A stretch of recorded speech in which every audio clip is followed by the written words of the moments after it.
दोस्तों सोचो, एक ultra modern American fighter jet Iran के आसमान में उड़ रहा है, सब कुछ कंट्रोल में लग रहा है और अचानक एक ब्लास्ट होता है। जेट हवा में ही टूट जाता है, पायलट इजेक्ट करता है, पैराशूट खुलता है और नीचे क्या है? Enemy territory. अगले कुछ घंटों में अमेरिका हेलीकॉप्टर्स, ड्रोन्स और स्पेशल एयरक्राफ्ट भेज देता है। एक रेस शुरू हो चुकी है, एक तरफ यूएस रेस्क्यू टीम और दूसरी तरफ ईरान की मिलिट्री और लोकल फोर्सेस। सवाल सिर्फ एक है, पायलट जिंदा है या ऑलरेडी ईरान के हाथ लग चुका है? और अगर वो कैप्चर हो गया तो ये सिर्फ एक पायलट की स्टोरी नहीं, ये पूरी वॉर का टर्निंग पॉइंट बन सकता है। इस इंसिडेंट को समझने के लिए हमें थोड़ा पीछे जाना पड़ेगा।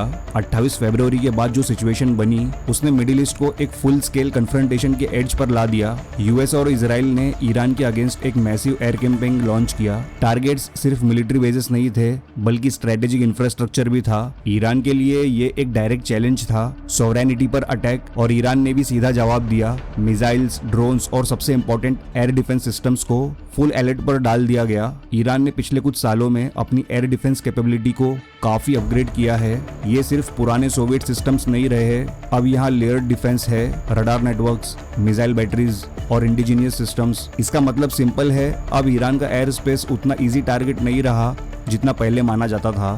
फ्राइडे का दिन, सेंट्रल ईरान का एरिया। रिपोर्ट्स के अकॉर्डिंग एक यूएस फाइटर जेट जो हाईली एडवांस्ड स्ट्राइक एयरक्राफ्ट माना जाता है, ईरान के आसमान में ऑपरेट कर रहा था। फिर एक सडन एंगेजमेंट होता है। ईरान के रिवॉल्यूशनरी गार्ड यानी आईआरजीसी क्लेम करते हैं कि उन्होंने जेट को हिट किया है।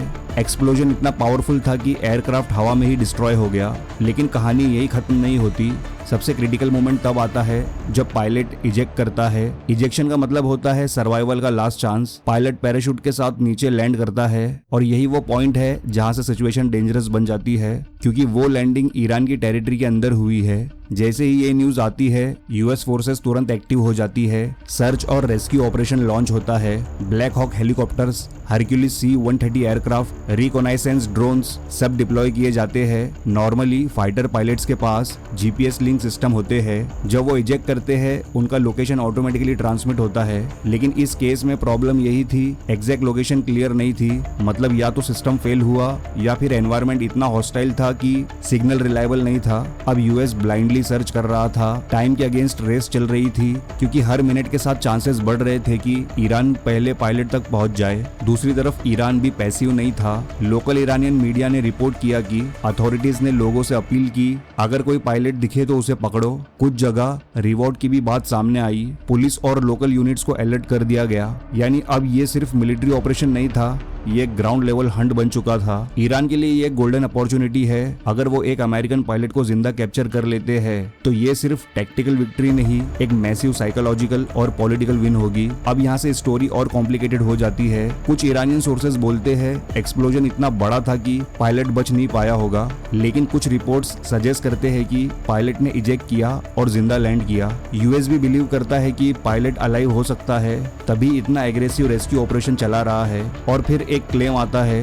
कि शायद पायलट ऑलरेडी ईरानियन फोर्सेस के हाथ लग चुका है। अभी तक कोई क्लियर कंफर्मेशन नहीं है, सब कुछ अनसर्टेनिटी में है। लेकिन एक बात पक्की है, सिचुएशन एक्सट्रीमली सेंसिटिव हो चुकी है। इसके बीच आईआरजीसी एक और बड़ा क्लेम करता है। वो कहता है कि उन्होंने एक सेकंड एयरक्राफ्ट भी शूट डाउन किया, और वो कोई नॉर्मल जेट नहीं बल्कि F-35 स्टेल्थ फाइटर था। F-35 को दुनिया का सबसे एडवांस फाइटर माना जाता है। स्टेल्थ टेक्नोलॉजी की वजह से रडार से बचना इसका बिगेस्ट एडवांटेज है। अगर ईरान सच में F-35 को हिट कर देता है तो ये एक हिस्टोरिक मोमेंट होगा, क्योंकि इसका मतलब होगा ईरान के एयर डिफेंस सिस्टम्स अब स्टेल्थ जेट्स को भी डिटेक्ट और डिस्ट्रॉय कर सकते हैं। लेकिन पेंटागन ने अभी तक इस क्लेम को कंफर्म नहीं किया। इंडिपेंडेंट एनालिस्ट भी कहते हैं कि डेब्रिस क्लियर आइडेंटिफाई नहीं हुआ, यानी ये क्लेम अभी वेरीफाई नहीं हुआ है। लेकिन अगर फ्यूचर में कंफर्म हो गया तो ग्लोबल मिलिट्री बैलेंस पर इसका डायरेक्ट इम्पैक्ट पड़ेगा। अब सवाल ये है, ये इंसिडेंट इतना इंपॉर्टेंट क्यों है? सिंपल रीजन, ये एक डायरेक्ट कन्फ्रंटेशन का प्रूफ है। अब ये कोई प्रॉक्सी वॉर नहीं रहा, ना ही सिर्फ मिसाइल एक्सचेंज। अब यूएस एयरक्राफ्ट ईरान के अंदर शूट डाउन हो रहा है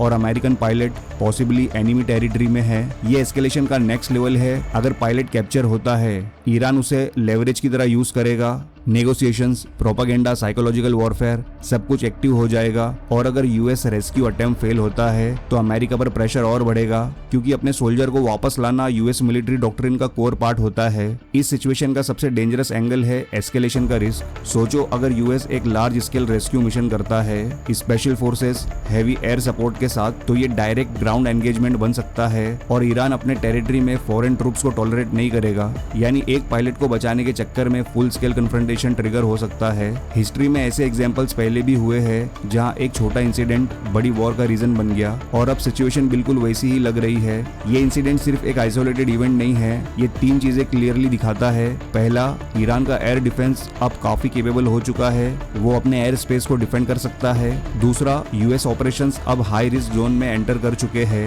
हर मिशन सेफ नहीं है। और तीसरा, वॉर अब अनप्रेडिक्टेबल फेज में आ चुकी है, जहां हर डिसीजन एक चेन रिएक्शन क्रिएट कर सकता है। अब यहाँ एक और इम्पोर्टेंट एंगल समझना जरूरी है, जो इस पूरी सिचुएशन को और भी डेंजरस बना देता है। जब एक पायलट एनिमी टेरिटरी में गिरता है तो उसके पास सिर्फ सर्वाइवल की ट्रेनिंग नहीं होती, उसके पास सेंसिटिव इन्फॉर्मेशन भी हो सकती है। Flight route, mission objective, communication codes, even aircraft के ऑपरेशनल सीक्रेट्स। इसलिए यूएस मिलिट्री के लिए ये सिर्फ एक रेस्क्यू मिशन नहीं है, ये एक कंटेनमेंट मिशन भी है। अगर पायलट जिंदा पकड़ा गया तो ईरान उससे इंटरोगेट करेगा, और इंटरोगेशन का मतलब सिर्फ सवाल जवाब नहीं होता, ये इंटेलिजेंस एक्सट्रैक्शन होता है। ईरान के पास ऑलरेडी स्ट्रॉन्ग इंटेलिजेंस नेटवर्क है, और अगर उन्हें एक ट्रेन यूएस पायलट मिल जाए तो वो बहुत कुछ जानने की कोशिश करेंगे।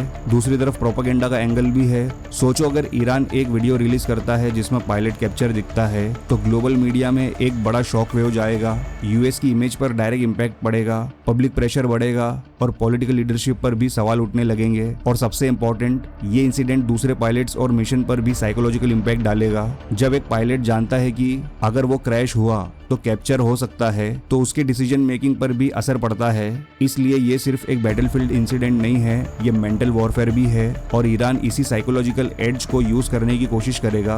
अब एक और पॉसिबिलिटी है, अगर यूएस को लगता है कि पायलट कैप्चर हो गया है तो वो कॉवर्ट ऑपरेशन भी लॉन्च कर सकता है, सीक्रेट मिशन जहां ऑफिशियली कुछ अनाउंस नहीं होता लेकिन अंदर ही अंदर एक एक्सट्रैक्शन अटेम्प्ट चल रहा होता है। ऐसे ऑपरेशंस एक्सट्रीमली रिस्की होते हैं, अगर सक्सेसफुल हो गए तो एक साइलेंट विक्ट्री, और अगर फेल हो गए तो सिचुएशन और एस्केलेट हो जाती है। यानी अब ग्राउंड के नीचे भी एक इनविजिबल गेम चल रहा है, जहां हर मूव कैलकुलेट करके लिया जा रहा है। इस वक्त एक पायलट की कहानी 2 सुपर पावर्स के बीच एक साइलेंट बैटलफील्ड बन चुकी है। आसमान से गिरता हुआ एक पैराशूट जमीन पर गिरते ही जियोपॉलिटिक्स का सिंबल बन गया। क्या वो पायलट अभी भी जंगल या माउंटेन्स में छुपा है? क्या यूएस उसे वापस ले आएगा, या फिर ईरान ने ऑलरेडी गेम जीत लिया है? ये सब अगले कुछ दिनों में क्लियर होगा। लेकिन एक बात अभी से क्लियर है, मिडिल ईस्ट की ये वॉर अब सिर्फ मिसाइल्स और हेडलाइंस की नहीं रही, अब ये सर्वाइवल स्ट्रेटेजी और पावर का डायरेक्ट टेस्ट बन चुकी है। और कभी कभी एक पायलट की किस्मत पूरे वॉर का डायरेक्शन बदल देती है। तो दोस्तों, इस बारे में आपकी क्या राय है नीचे कमेंट सेक्शन में जरूर बताएं, और ये वीडियो अच्छा लगा हो तो लाइक और शेयर जरूर करना। और अगर इस चैनल पर पहली बार आए हो तो वर्ल्ड डायनेमिक्स को सब्सक्राइब जरूर करें, ऐसे ही जियोपॉलिटिकल वीडियोस की नोटिफिकेशंस पहले पाने के लिए। तो मिलते हैं नेक्स्ट वीडियो में एक नए टॉपिक के साथ। Good bye.